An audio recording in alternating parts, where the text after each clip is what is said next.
আচ্ছা, computer coding আর ইংরেজি পরীক্ষা এই দুটো জগতের মধ্যে কি কোনো মিল থাকতে পারে? শুনতে বেশ অদ্ভুত লাগছে, তাই না? কিন্তু আজ আমরা ঠিক এটাই দেখব, কিভাবে কোডিংয়ের জগৎ থেকে আসা একটা টুল মানে ফ্লো চার্ট একদমই অপ্রত্যাশিত একটা জায়গায় ব্যবহার হচ্ছে। চলুন এই রহস্যের গভীরে ঢোকা যাক। তো চলুন দেখে নিই আমাদের আজকের যাত্রাপথটা কেমন হবে।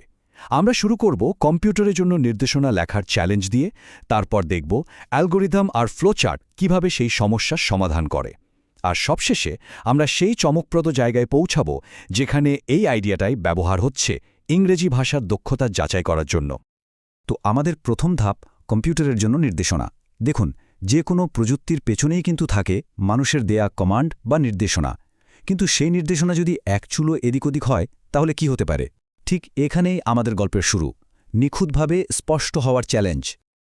ভাবুন তো, কেউ কি কখনো একটা রান্নার রেসিপি এমনভাবে লেখার চেষ্টা করেছেন যা যে কেউ কোনো প্রশ্ন ছাড়াই হুবহু ফলো করতে পারবে? কাজটা কিন্তু বেশ কঠিন, তাই না? কম্পিউটারের জগৎটাও ঠিক এমনই। একটা ছোট্ট অস্পষ্টতাও পুরো প্রোগ্রামটাকে নষ্ট করে দিতে পারে। কারণ কম্পিউটার তো নিজে থেকে কিছু বোঝে না, ওকে প্রত্যেকটা ধাপ একদম হাতে ধরে শিখিয়ে দিতে হয়। তাহলে এই যে এত নিখুঁতভাবে নির্দেশনা দেওয়ার চ্যালেঞ্জ, এর সমাধানটা কি? আচ্ছা, এর উত্তর হলো অ্যালগোরিদম। এটাকে আমরা বলতে পারি সেই পারফেক্ট রেসিপি, যেটা ধাপে ধাপে ফলো করলে একদম ঠিকঠাক রেজাল্ট পাওয়া যাবেই। একটা ভালো অ্যালগোরিদমের কিন্তু তিনটা মূল ভিত্তি আছে: যুক্তিসম্মত, সসীম আর পর্যায়ক্রমিক। মানে প্রত্যেকটা ধাপকে হতে হবে লজিক্যাল, ধাপের সংখ্যা অবশ্যই গুণে শেষ করা যাবে এমন হতে হবে, আর সেগুলোকে একটা সঠিক অর্ডারে বা ক্রমানুসারে সাজাতে হবে। এর একটাও বাদ গেলে চলবে না। আর একটা মজার তথ্য দিই, অ্যালগোরিদম শব্দটা এসেছে নবম শতাব্দীর পারস্যের এক গণিতবিদ আল খারিজমি নাম থেকে। তিনি তার গণিতের বইতে প্রথম এই কনসেপ্টের ভিত্তি তৈরি করেন। ভাবা যায়, আজকের দিনের কম্পিউটার সায়েন্সের শেকড় কিন্তু লুকিয়ে আছে শত শত বছর আগে। চলুন একটা একদম সহজ উদাহরণ দেখি, দুটো সংখ্যার গড় বের করার অ্যালগোরিদম। দেখুন, শুরু থেকে শেষ পর্যন্ত মাত্র 5টা সহজ ধাপে পুরো কাজটা শেষ। এখানে কোনো কনফিউশনের জায়গাই নেই। এর সরলতাই কিন্তু এর আসল শক্তি। এখন অ্যালগোরিদম যদি হয় একটা লিখিত রেসিপি, তাহলে সেটাকে আরও সহজে বোঝার উপায় কি? এখানেই আসছে ফ্লো চার্ট, আমাদের রেসিপির ছবির বই, যা পুরো প্রক্রিয়াটাকে চোখের সামনে জীবন্ত করে তোলে। একদম সহজ করে বললে, ফ্লো চার্ট হচ্ছে অ্যালগোরিদমেরই একটা ছবি। এটা বিভিন্ন চিহ্ন বা প্রতীক ব্যবহার করে একটা প্রোগ্রামের নীল নকশা মানে ব্লুপ্রিন্ট তৈরি করে। প্রোগ্রামাররা কোড লেখা শুরু করার আগেই এই ব্লুপ্রিন্টটা দেখে পুরো কাজের ফ্লো এক নজরে বুঝে ফেলতে পারেন। দেখুন, আমাদের সেই গড় বের করার অ্যালগোরিদমটা ফ্লো চার্টে দেখতে ঠিক এই রকম। এখানে প্রত্যেকটা শেপের কিন্তু একটা নির্দিষ্ট মানে আছে। যেমন ওভাল বা ডিম্বাকৃতি চিহ্ন দিয়ে শুরু আর শেষ বোঝানো হচ্ছে, সামান্তরিক দিয়ে ইনপুট আউটপুট, আর আয়তক্ষেত্র দিয়ে প্রসেসিং বা গণনা। আর অ্যারোগুলো তো আমাদের পথ দেখিয়ে দিচ্ছে।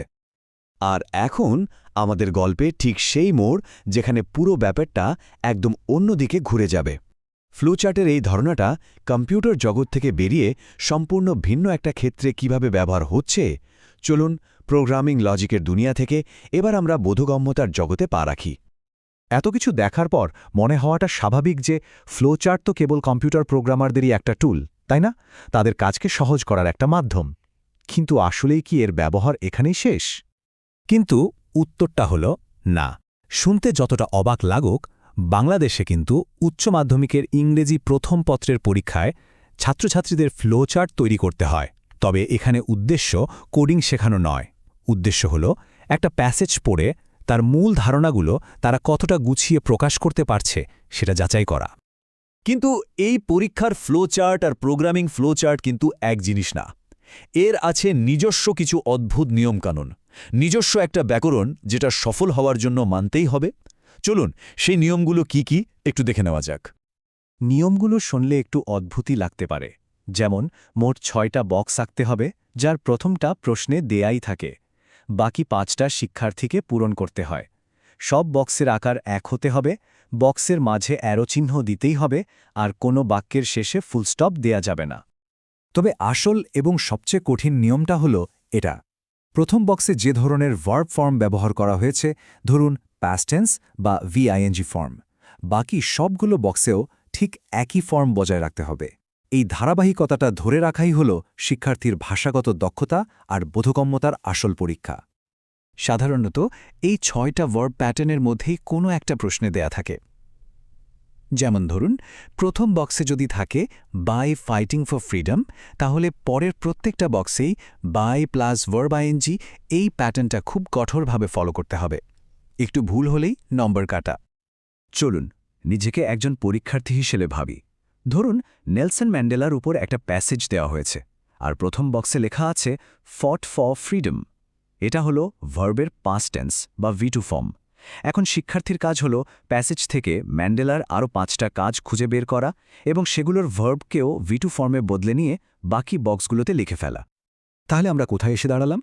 আমরা দেখলাম একটা টুল, ফ্লোচার্ট, কিন্তু তার ব্যবহার দেখুন দুটো একদম ভিন্ন জগতে, দুটো ভিন্ন উদ্দেশ্যে। একদিকে প্রোগ্রামের জটিল যুক্তিকে সহজ করা, আর অন্যদিকে একটা লেখা পড়ে তার গভীরতা প্রমাণ করা। পার্থক্যটা কিন্তু একদম পরিষ্কার। প্রোগ্রামিং ফ্লোচার্টের শেষ লক্ষ্য হল একটা কাজের এফিশিয়েন্ট প্রোগ্রাম তৈরি করা, আর পরীক্ষার ফ্লোচার্টের লক্ষ্য হল একটা প্যাসেজের মূল ভাবকে ব্যাকরণগতভাবে নিখুঁত আর সংক্ষিপ্ত একটা সারাংশ হিসেবে তুলে ধরা।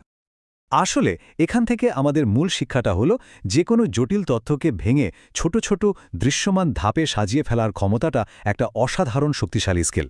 এটা শুধু কোডিং বা পরীক্ষায় নয়, জীবনের যে কোনো ক্ষেত্রে আমাদের চিন্তাভাবনাকে আরও স্বচ্ছ ও গোছানো করে তুলতে পারে। তাহলে শেষ করার আগে একটা প্রশ্ন রেখে যাই। আপনার দৈনন্দিন জীবনের কোনো জটিল সমস্যা বা বড় কোনো পরিকল্পনা কি আছে, যাকে একটা ফ্লোচার্টের মাধ্যমে ধাপে ধাপে সাজিয়ে ফেললে তার সমাধান হয়তো অনেক সহজ হয়ে যেতে পারে? একবার চেষ্টা করে দেখবেন নাকি?